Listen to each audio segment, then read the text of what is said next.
Pelanggan yang terhormat, jatuh tempo cicilan motor Anda tanggal 10 bulan Mei 2020. Harap segera dibayarkan. Terima kasih. Aduh, gimana bayarnya ya? Kita pasti pernah dapatkan cobaan yang berat. Pandemi COVID-19 yang melanda dunia berdampak besar pada aktivitas perekonomian. Jutaan pekerja di Indonesia terkena PHK selama masa pandemi COVID-19 karena perusahaan tak sanggup lagi menanggung gaji pekerja. Tapi, terkena PHK bukan akhir dari segalanya. Masih ada banyak jalan untuk memperoleh pendapatan bulanan. Salah satunya dengan membuka bisnis sendiri alias berwira swasta. Presiden Jokowi pun berharap pandemi ini jangan sampai mengendurkan semangat masyarakat untuk bangkit. Presiden Joko Widodo meminta para pelaku usaha tetap menjaga asa. Jangan pernah menyerah pada pandemi. Semua harus dengan semangat kerja yang tinggi dan kita harapkan nanti setelah mulai divaksin, suntik vaksin, insya Allah nanti di akhir tahun ini atau awal tahun depan, kondisi akan mulai membaik normal. Nah, pada kondisi seperti itu, jangan sampai Bapak Ibu kondisinya sudah tutup, usahanya sudah tidak ada lah. Sulit membangunnya lagi sulit. Oleh sebab itu saya minta kita semuanya bertahan. Untuk terus bertahan, Menkominfo Johnny G. Plate mengajak seluruh pelaku UMKM tetap produktif dengan menggunakan fasilitas dagang daring untuk menjajakan produknya di masa pandemi. Untuk itu, pegiat usaha UMKM dan ultramikro perlu memperluas cakupan bisnisnya ke digital. Sebab di tengah menurunnya usaha offline karena pembatasan fisik, aktivitas perekonomian digital justru melesat hingga ratusan %. Namun, dalam masa pandemi COVID-19 ini, UMKM dan ultramikro pasti menghadapi tantangan dan harus melakukan berbagai langkah adaptasi dan penyesuaian, termasuk tentunya mengalihkan kegiatan usahanya dan ekonominya bermigrasi dari UMKM konvensional menjadi atau masuk menjadi UMKM digital. Hingga saat ini dari data yang disampaikan pada saya, migrasi UMKM konvensional ke UMKM digital sudah sebesar 9,4 juta UMKM.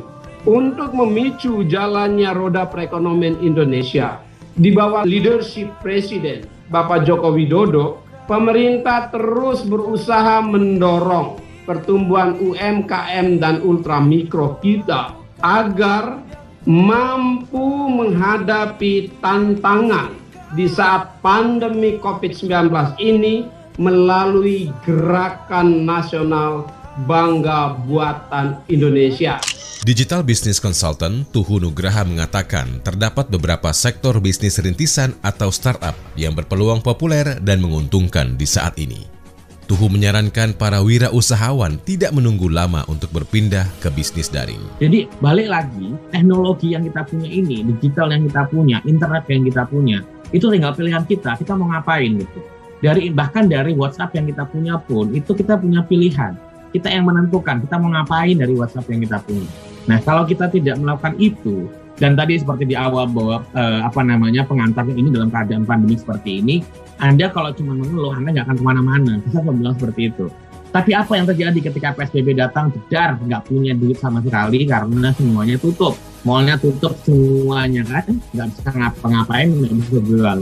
Akhirnya dia terpaksa melakukan ini ketika adanya COVID ini tadi. Karena dia baru percaya bahwa sekarang saatnya dia harus pindah ke online. Ya nggak apa-apa gitu. Kadang-kadang emang kita harus dipaksa sama keadaan baru mau berubah gitu kan.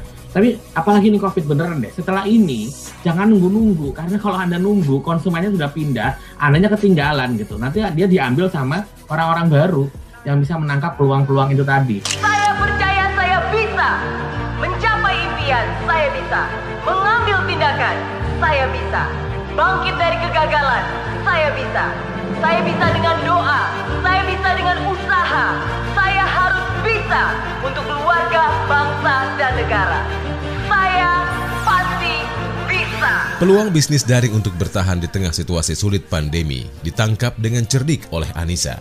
Maret 2020, Anissa mulai serius menjajakan sepatu via Instagram dan Shopee. Keuntungan yang menjanjikan kini malah membuat Anissa enggan kembali kerja kantoran. Terakhir kerja itu di 2020 bulan Januari. Di off-store-nya online shop juga, jadi dia jual baju-baju tapi baju muslim yang katalog. Nah, semenjak corona ini dia nggak dilanjutin lagi buat kontrak para pegawainya karena dia juga pemasukannya kurang. Nah, aku juga kena di situ di bulan Februari. Akhirnya langsung, sebenarnya kan udah lumayan lama dropship sepatu iseng-iseng gitu, jualan online. Cuman nggak diseriusin. Nah, ternyata nyoba-nyoba lagi tuh masuk, tapi nggak dropship lagi deh, coba pengen buat produksi sendiri gitu. Coba-coba cari bengkelnya di Kota Bogor, ternyata lumayan banyak, jadi cobain gitu. Di bulan Maret lah udah masuk. Pertamanya paling cuman sekodi gitu ya, 40 sepatu, tapi lumayan itu belum waktu 2 minggu ternyata feedbacknya bagus. Bisa lah buat balik modal ke jadi 6 kodi. Jualannya pakai apa? Yang ini sih semuanya online, cuman ada di beberapa platform gitu, jadi Instagram sama Shopee, 3 itu aja. Instagram, WA, sama Shopee. Di Instagram itu Divia.id, di Shopee Divia Indonesia. Selama 8 bulan apa yang dirasain sama Caca? Keuntungannya sih jadi ngebuat nggak pengen kerja lagi ya, karena kalau udah terjun di usaha bener-bener lihat penghasilannya, terus efektifnya dari platform-platform iklan kayak gitu tuh lumayan menunjang banget jadinya. Hambatan-hambatan sih paling cuman komen-komen gitu dari customer. Terus kalau emang kita lagi di tempat mana gitu, sinyal yang kadang lemot gitu-gitu aja sih paling kalau di online. Kalau omset sih jauh banget ya, maksudnya kayak kalau kerja kita nunggu sebulan, tapi kalau usaha kita beberapa hari aja udah kebayar gitu ya. Cuman harus kuat mentalnya aja gitu kan. Misalkan hari ini kita belum ada yang beli tuh belum tentu besok nggak ada. Bisa jadi besok tuh malah banyak, 15 kayak gitu, lebih lah dari yang hari biasanya. Kisah bangkit dari keterpurukan juga diceritakan Abdul Malik. Menjadi freelancer wedding organizer membuat Malik tidak bisa bekerja lagi selama pandemi karena pemerintah belum mengizinkan untuk menggelar pesta pernikahan. Malik harus memutar otak agar tetap produktif. Terlebih cicilan rumah yang terus berjalan tiap bulannya membuat Malik perlu mencari tambahan pemasukan. Alhasil, Malik memanfaatkan uang tabungannya untuk modal usaha ikan cupang. Lagi-lagi terbukti, usaha tak akan pernah mengkhianati hasil. Pandemi COVID-19 ini, di wedding organizer juga jadi salah satu sektor yang terdampak gitu. Hidup kan terus jalan bro gitu. Terus kebetulan tahun kemarin gue juga baru ngambil cicilan rumah. Terus masih ada juga yang tahun sebelumnya motor gue yang masih belum lunas kayak gitu. Bisa dibilang gue cukup hoki kali ya. Sebelum orang-orang itu banyak ngejual cupang, gue udah mulai bisnis budidaya gitulah sama temen gue gitu. Karena kalau misalnya dari sisi budgeting itu yang bisa dibilang ya minim budget, dan kita nggak butuh banyak tempat dan bisa pakai online gitu. Karena gue juga coba jual di Instagram kayak gitu lah online.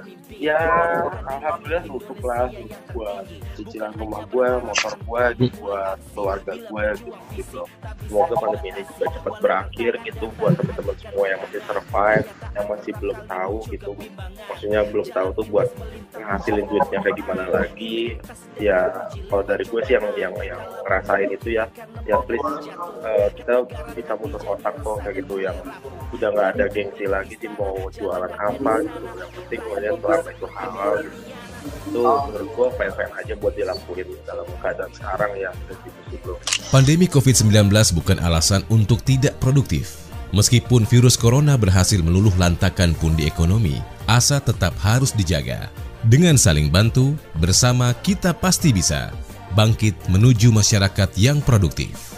Demikian liputan khas MNC Trijaya FM. Kami segenap tim yang bertugas, produser Fajri Rizkia, tim produksi Joko Prasetyo, Muslim Pasaribu, saya Denis Irawan pamit undur diri. Sampai jumpa.